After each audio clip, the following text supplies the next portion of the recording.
In this video, we're diving into password hashing using bcrypt, focusing on how to securely store passwords in a Node.js environment. Let's understand why bcrypt is essential.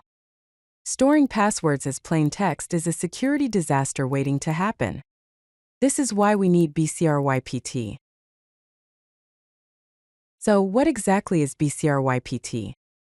It's a cryptographic hashing function specifically designed for password security. Some key features are adaptive hashing, built-in salting, and brute force resistance. Before we start using bcrypt, we need to install it. Open your terminal and run the command npm install bcrypt.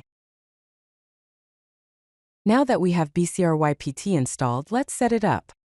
First, import bcrypt into your project using require and define the number of salt rounds, which is usually 10.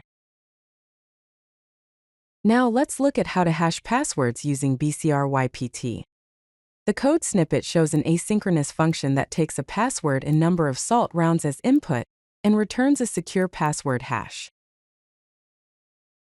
So, how do we verify a password against the hash?